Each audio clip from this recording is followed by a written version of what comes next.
میرے پیارے ساتھیوں،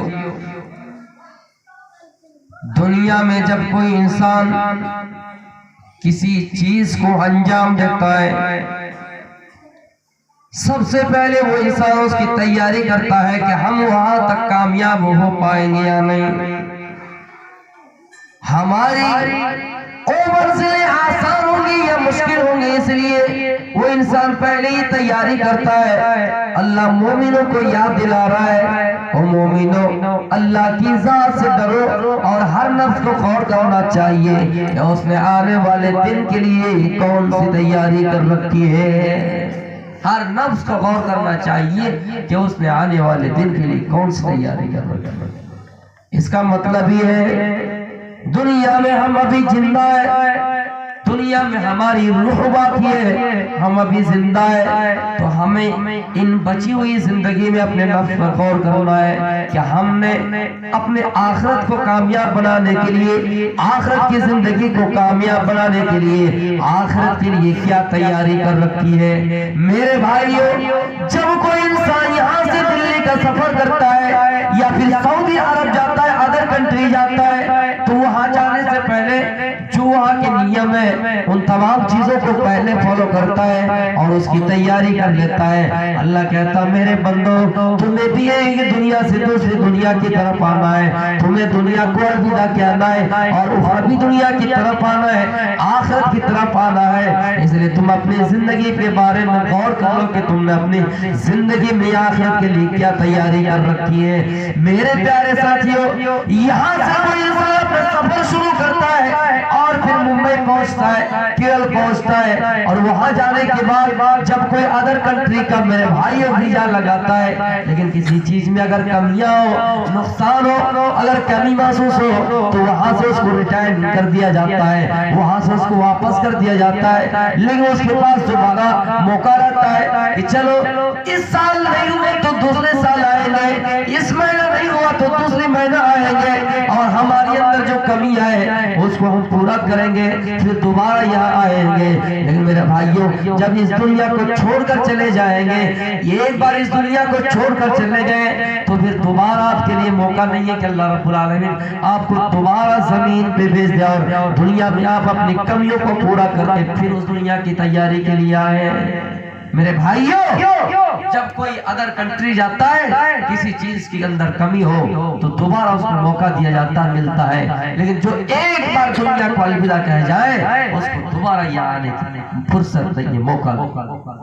اس لیے ہماری موت سے پہلے ہم اپنی زندگی کے بارے میں غور کر لیں کہ ہم اپنی زندگی میں کہاں تک کام کریں۔ میرے پیارے ساتھیوں، اللہ رب العالمین فرماتا ہے وَلْتَنْظُرْ نَفْسٌ مَا قَدَّمَتْ لِغَدٍ، ہر نفس کو غور کرنا چاہیے کہ اس نے آنے والے دن کے لیے کون سی تیاری کر رکھی ہے۔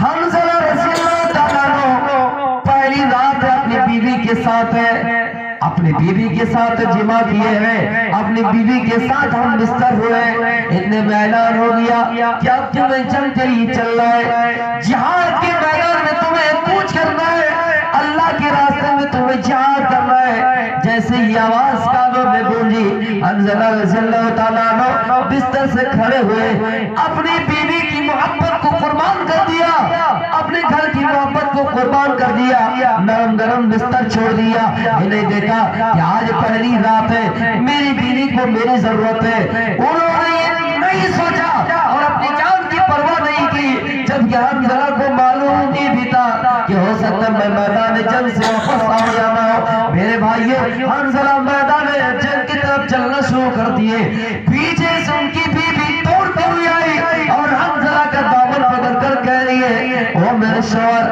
او میرے سرتاج، میں آپ کو روک نہیں آئی ہوں، میں آپ کو منع کرنے نہیں آئی ہوں، میں اس لیے آپ کے پاس آیا ہوں۔ ابھی آپ نے مجھ سے جمع کیا ہے، ابھی آپ نے مجھ سے ہم بستری کیا ہے، کم از کم آپ غسل جنابت کر لیجئے، اس کے بعد میدان جنگ کی طرف نکلیے۔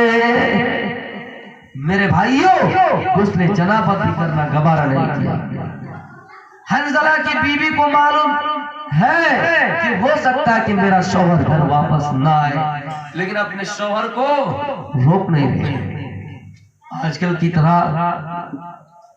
ہماری بہنوں کی طرح نہیں، ہماری قوم کی لڑکیوں بہن بیٹیوں کی طرح نہیں کہ اگر کوئی ان کا شوہر دین کے کام میں بڑھ چڑھ کر حصہ لے تو اپنے شوہر کو ڈانٹتے رہتے ہیں۔ اگر مسجد کا امام ہو جائے، مدرسے کا امام ہو جائے، مدرسے کے متولی ہو جائے، میرے بھائیوں بیوی ان کو ڈانٹتی ہے، کوستی ہے کہ ہائے میری بدبختی کہ مجھے شوہر ملا تو دیندار شوہر ملا، صوفی صاحب شوہر ملا جو نہ مجھے فیشن کراتے ہیں، نہ فیشن کا منہ تک دکھاتے ہیں، نہ مجھے کبھی شاپنگ کراتے ہیں۔ میرے بھائیوں شاپنگ الگ چیز ہے، دینداری الگ چیز ہے۔ پردے میں رہ کر کبھی کبھار اگر آپ شاپنگ کے لیے اپنے شوہر کے ساتھ چلے گئے تو میرے بھائیوں حتی الامکان جائز ہے، لیکن ہماری بہنوں کا حال یہ ہے کہ وہ یہ چاہتے ہیں کہ اس کا شوہر دیندار نہ ہو، اس کے ساتھ نہ ہو۔ تو حنظلہ کی بیوی نے روکا نہیں، کہا میرے شوہر جائیے، میدان جنگ میں جانا ہو جائیے، لیکن میں آپ کے پاس اس لیے آئے ہوں، ابھی ابھی آپ نے مجھ سے جمع کیا ہے، کم از کم آپ غسل جنابت کر لیجئے، اس کے بعد میدان جنگ کی طرف چلیے۔ ان کے شوہر نے کہا، حنظلہ نے کہا، او میری بیوی میں میدان جنگ میں جا رہا ہوں، اور نبی اکرم کا آخری اعلان ہو گیا ہے، اس اعلان کے بعد کسی کو گھر میں رکنے کی مہلت نہیں ہے، کسی کو گھر میں ٹھہرنے کی مہلت نہیں ہے۔ وہ میری بیوی اگر میں نہانے چلا جاؤں، اگر دیر ہو جائے تو ہو سکتا ہے نبی اکرم کو کافروں کے ذریعے سے تکلیف پہنچ جائے، صحابہ کرام کو تکلیف پہنچ جائے، اس لیے میں دیر نہیں کروں گا، اس لیے میں تاخیر نہیں کروں گا، میں غسل جنابت کے بغیر میدان جنگ کی طرف نکل گیا۔ میرے بھائیوں حنظلہ غسل جنابت کے بغیر میدان جنگ کی طرف چلے گئے، غسل جنابت تک کرنا گوارا نہیں کیا۔ مشکل سے 10 منٹ لگ سکتا تھا، مشکل سے آدھا گھنٹہ لگ سکتا تھا، لیکن میرے بھائیوں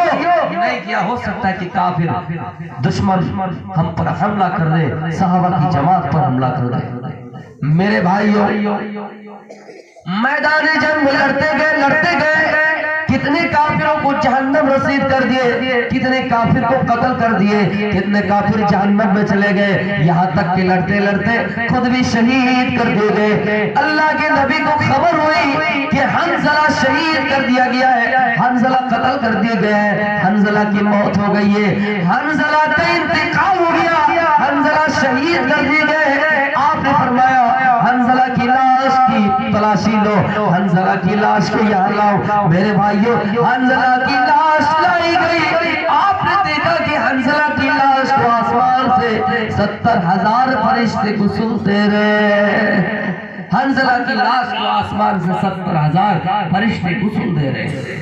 آپ نے فرمایا او میرے صحابہ جاؤ حنظلہ کے گھر میں پوچھ کے آؤ، کیا وجہ ہے کہ حنظلہ کو آسمان سے فرشتے غسل دے رہے، کیا وجہ ہے کہ حنظلہ کو آسمان سے فرشتے غسل دے رہے، میرے اور تمہارے غسلوں کی ضرورت نہیں ہے۔ میرے بھائیوں جب پتہ کیا گیا تو ان کی بیوی نے بتایا حنظلہ نے میرے ساتھ جمع ہی کیا تھا اور اتنے میں جنگ کا اعلان ہو گیا، تو حنظلہ نے گھر میں 1 منٹ کے لیے رکنا گوارا نہیں کیا۔ میرے بھائیوں اور میدان جنگ کی طرف کوچ کر گیا، نکل گیا۔ اللہ کے نبی نے فرمایا او میرے صحابہ یہی وہ عمل ہے جن کو دیکھ کر اللہ خوش ہو گیا ہے، اور اللہ انسانوں کے ذریعے نہیں بلکہ اللہ اس حنظلہ کو آسمان سے فرشتوں کے ذریعے سے غسل دے رہا ہے۔ اور میرے بھائیوں اس کے بعد سے حنظلہ کا لقب پڑ گیا غسیل الملائکہ، یعنی آسمان سے فرشتے ان کو غسل دے رہے تھے۔ میرے بھائیوں یہ تھا جذبہ، یہ تھی فکری آخرت، یہ ہے آخرت کی تیاری۔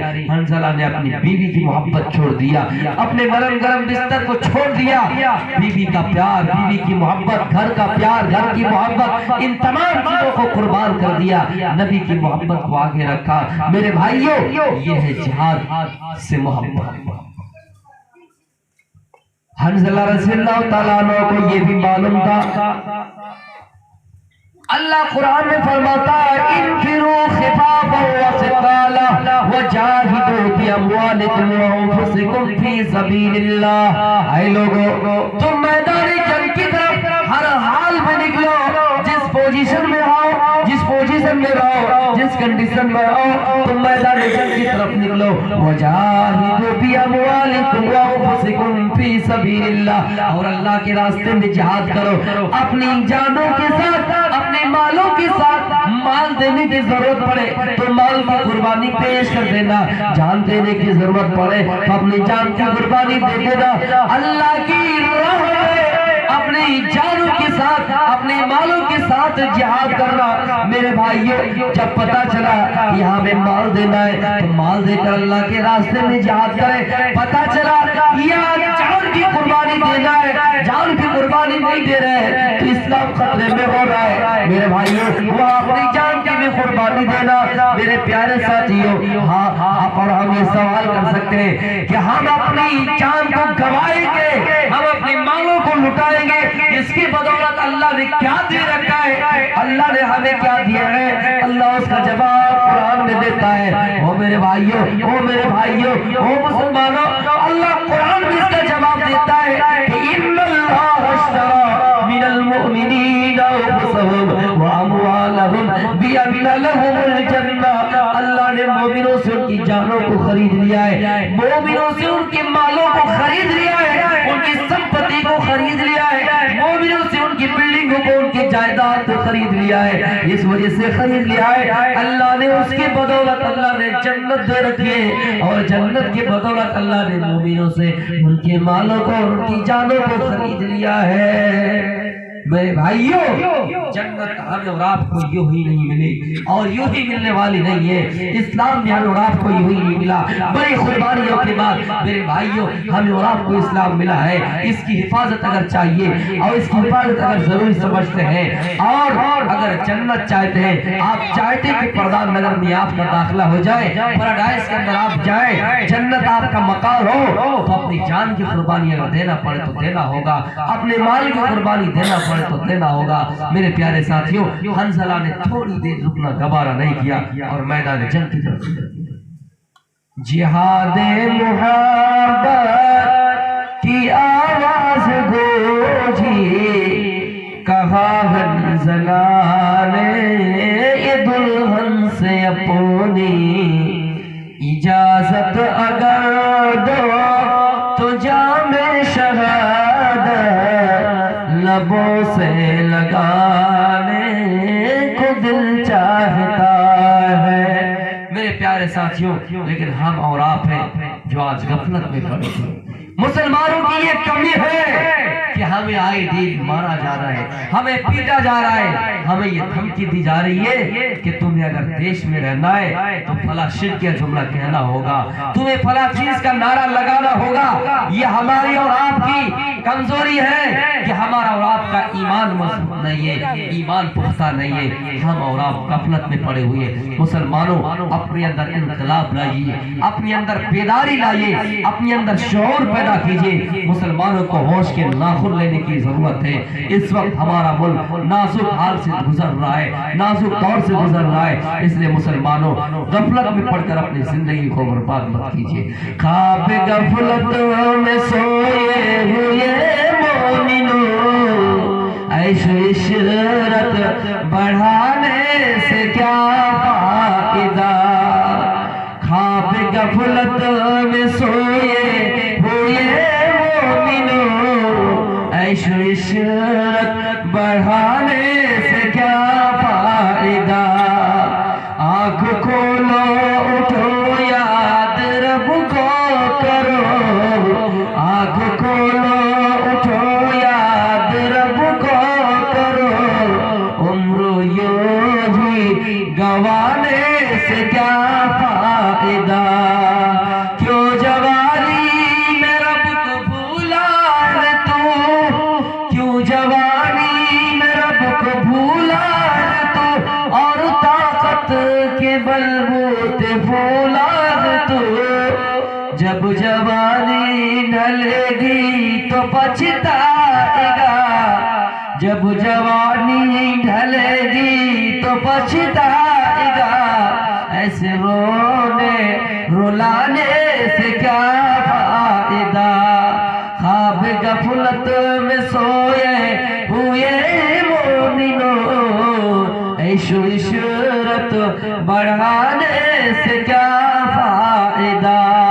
تھا حکومت کا فرعون کو بھی نشہ، ظلم پر ظلم خلقت پہ کرتا رہا، سمندر میں ڈوبا تو کہنے لگا، جب سمندر میں ڈوبا تو کہنے لگا، ایسی حکومت کے پانے سے کیا فائدہ، خواب غفلت میں سوئے ہوئے مومنوں، عیش و عشرت بڑھانے سے کیا فائدہ۔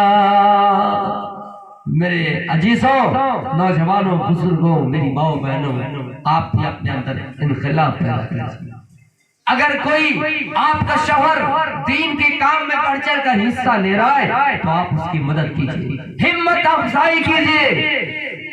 ضروری ہے اگر دین کے خاطر سماج میں ان کو تھوڑی بہت ڈانٹ سننا پڑے، ڈانٹ ڈپٹ سننا پڑے، شوہر اگر تنگ آ جائے تو آپ ان کو سمجھائیے کہ اسلام کی خاطر صحابہ کرام نے اپنی قربانیاں پیش کی ہیں، ایمان بچانے کی خاطر صحابہ کرام نے اپنی جان تک دے دی ہے۔ میرے بھائیوں، میری ماؤں بہنوں، آپ اپنے شوہر کا اندر جذبہ رکھیے، ہمت پیدا کیجیے۔ اللہ کے نبی صلی اللہ علیہ وسلم کو تھوڑی دیر کے لگا کہ میرے پاس جبریل نہیں آ رہے، وحی کا سلسلہ رک گیا ہے، تو میرے بھائیوں، اللہ کے نبی صلی اللہ علیہ وسلم کو خدیجہ رضی اللہ تعالیٰ عنہ یہ ہمت دلاتے تھے اور حوصلہ دیتے تھے۔ جب پہلی مرتبہ وحی نازل ہوئی آپ ڈر گئے، آپ کانپنے لگے۔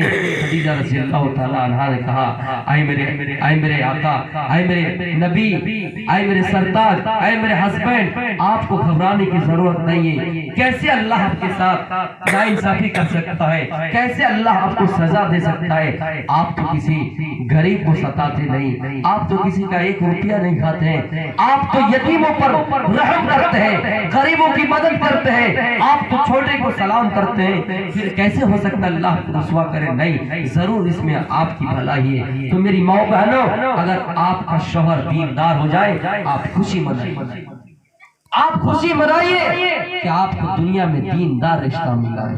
وَلْتَنْظُرْ نَفْسٌ مَا قَدَّمَتْ لِغَدٍ، ہر انسان کو غور کرنا چاہیے کہ اس نے آنے والے دن کے لیے، نکل قیامت کے دن کے لیے کون سی تیاری کر رکھی ہے۔ ہر نفس کو غور کرنا چاہیے، چاہے اس میں بوڑھا ہو، چاہے اس میں جوان ہو، نوجوان ہو، چھوٹے ہو، مرد ہو، عورت ہو، بوڑھے بزرگ جو بھی ہو، ہر نفس کو غور کرنا چاہیے کہ اس نے آنے والے دن کے لیے کون سی تیاری کر رکھی ہے۔